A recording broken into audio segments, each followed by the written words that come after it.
Diante do cenário que há, diante da situação posta, eu vou falar dos números agora rapidinho da pesquisa, diante desse cenário, eu retomo aqui, reafirmo a minha aposta de radicalização do governo Lula, especialmente na área econômica.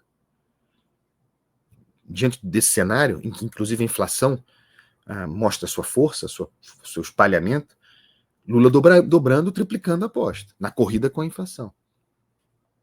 Cercado mesmo, e se cercando, atenção, de agentes radicalizadores. Não excluo disso, aliás, incluo o marqueteiro, Sidônio Palmeira, cuja estratégia de comunicação é de radicalização da exposição de Lula, o que me parece um erro. Eu aprendo com a experiência, nunca fiz curso nada, mas com a experiência de tendo sido gestor no passado, que em momento de crise, a exposição do agente, da cara da crise, piora em vez de melhorar o cenário, dado o desgaste. E, no entanto, Sidônio Palmeira, marqueteiro, que se torna ministro, vem para radicalizar a exposição de Lula. E tem progressivamente, falarei sobre isso no programa, se metido também na área econômica. Aquela conversa de Lula, não que ele precisasse de estímulos para isso, dane-se a macroeconomia, a bobagem da macroeconomia, não se preocupem com macroeconomia, e fazendo como resposta sucessivos anúncios de políticas microeconômicas. Tem um excelente artigo do Álvaro Gribel, no Estadão, colunista do Estadão, especialista em economia, excelente, falando sobre isso, né? Como Lula dobra a aposta na bobagem, contra a bobagem da macroeconomia, distribuindo soluções ou tentativas de soluções para sustentar o voo de galinha de natureza microeconômica. Então, vai radicalizar. Quem acompanha esse programa não se surpreende com esses movimentos. Eu dizia, vai se radicalizar também, contando para isso, né, ajudando essa radicalização, a forma como se cerca, né? Gleisi Hoffmann se tornar ministra palaciana, botando dentro do Planalto, né? Agente radicalizador. Então, sob vários aspectos, diante do que a impopularidade aponta, eu não tenho dúvida de que a solução de Lula, inclusive na economia, que já está radicalizada, será radicalizar ainda mais. Considerando, inclusive, esse voo curto, que é o voo da reeleição em 2026. Vamos lá. Desaprovação de Lula na Bahia. No levantamento anterior, de dezembro de 2024, na Bahia. Bahia, hein? Colégio eleitoral monumental, fundamental para a eleição de Lula em 2022. A desaprovação dele era de 33% em dezembro. Hoje, 51% de desaprovação. Um aumento de 18% de dezembro de 24 para fevereiro de 25. Pernambuco, fundamental também para a eleição de Lula. Nordeste, Fortaleza lulopetista. O movimento foi parecido. Crescimento de 17% da desaprovação, de 33% na mesma base, que é a baiana, para 50% de desaprovação. Portanto,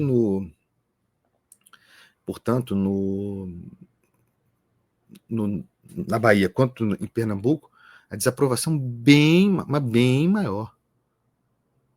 Um crescimento muito grande. E aí tem aqueles estados clichê, digamos assim, cuja rejeição ao governo seria esperada. Mas os números são muito impressionantes. Goiás, 70%. São Paulo, 69%. Desaprovação ao governo, a Lula. Paraná, 68%. Rio Grande do Sul, 66%. Rio de Janeiro, 64%. Minas Gerais, 63%. Aliás, em função dos números do Nordeste, volta para a frigideira. Volta não, porque nunca saiu, depois do espetáculo grotesco de fritação da ministra Nízia Trindade, a incompetente. É como se fosse um governo de competentes, né? Identificaram a incompetente. O problema do governo antes foi Paulo Pimenta na comunicação. Problema de comunicação do governo. A comunicação é péssima, mas quem dera fosse esse o problema do governo Lula, né? Mas fritaram Paulo Pimenta, trocaram, botaram Sidônio, né? Marqueteiro, ministro de Estado, ministro da propaganda. E, a meu ver, com a estratégia errada. Insistência na exposição de Lula no momento de crise. Também tem problema da saúde, que tem a ver com a comunicação. Nízia não é política, ela é gestora técnica, mas ela não consegue dar visibilidade às políticas da área de saúde importantes para o desespero do governo. Sidônio, a marca de Sidônio é a procura por uma marca. Né? Só que você não encontra uma marca, você não forja uma marca assim. Mas aqui na cabeça delirante do governo, há muita produção. Rui Costa falou sobre isso ontem numa entrevista à Globo News. Tem muita coisa sendo feita e o povo não fica sabendo o que está sendo feito, gente. Vocês estão requentando o programa do passado. Ah, não, tem um pé de meia novo. Sim, pé de meia é muito importante, mas específico. Para um nicho específico. O governo tem uma... Porque ninguém faz crítica interna, né? Vive no mundo da fantasia, né? Acha que tem muita coisa e problema de comunicação. Então, Nízia, ela não conseguiu dar exposição ao programa Mais Acesso. Olha o nome do programa, cara. Mais Acesso a Especialistas. A nomenclatura, o título, ele expõe o vício, ele expõe a doença, né? E acham tudo bem. Ah, não, agora temos que mudar o nome. Então, Nízia foi fritada, ela era incompetente. Paulo Pimenta na comunicação, a comunicação vai melhorar com Sidônio. Mas Nízia teve chance sobre Sidônio, teve reuniões para melhorar, não conseguiu. Nízia é incompetente. Como se o conjunto do governo fosse de competentes. É triste observar a solução, por exemplo, de Lula para a saúde. Vai Alexandre Padilha, que já foi ministro no passado, volta para o Ministério da Saúde. Mas Alexandre Padilha está sendo premiado, saindo das relações institucionais, que é a articulação política, para o Ministério da Saúde. Por quê?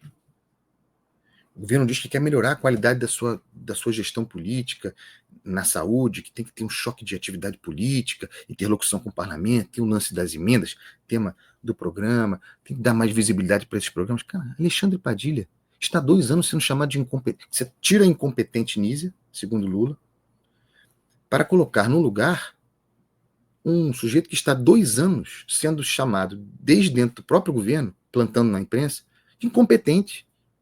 Alexandre Padilha, que ministro da articulação política, que não consegue articular, que nem com o presidente da Câmara falava.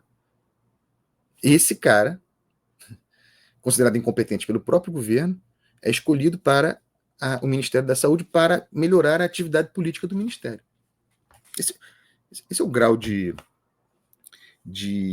delírio do troço. Um governo cansado, requentado, que requenta projetos do passado, que não consegue entender o tamanho daquilo que há de novo, como no caso do pé de meia, considero o programa tendo possibilidade de muito mais alcance do que tem, nem o tal do Mais Acesso a Especialistas, que tem uma lógica de implantação mesmo lenta, pela sua própria natureza. Querem tudo para já, tudo correndo, e superestimando o tamanho. Então, tem um certo delírio sobre a compreensão da realidade. E o seguinte, essas pesquisas isso é muito claro, o governo é percebido como gerador de problema. E isso é incontornável. Vejam como foi o mês de janeiro. A quantidade de crises, a crise do Pix, cara, parece que faz tempo, né? Mas foi em janeiro. A crise do Pix, a forma como reagiu à descoberta, meu Deus, Rui Costa foi no mercado, descobriu que a inflação dos alimentos era real. A forma como o governo criou todas essas crises. É um governo percebido como agente atrapalhador. Isso conta para essas pesquisas. O governo tem que não encher o saco. Um bom governo tem de resolver problema. O problema chega e ele resolve. Mais do que isso, o governo tem que ser ativo, proativo. Não, e o governo Lula é percebido como reativo. Mas muitas vezes reativo sobre problemas que ele próprio criou, como esses que ele elenquei aqui. Um governo percebido como cansado e gerador dos problemas que tem de enfrentar, dá nisso aqui. Ainda por cima com a questão da inflação dos alimentos, com a qual o governo brinca. Porque o governo estimula e continuará estimulando, porque dobrará a aposta na radicalização, na gastança, portanto, quando você fala em radicalização na economia, o governo continuará brincando com a inflação, tolerante com a inflação.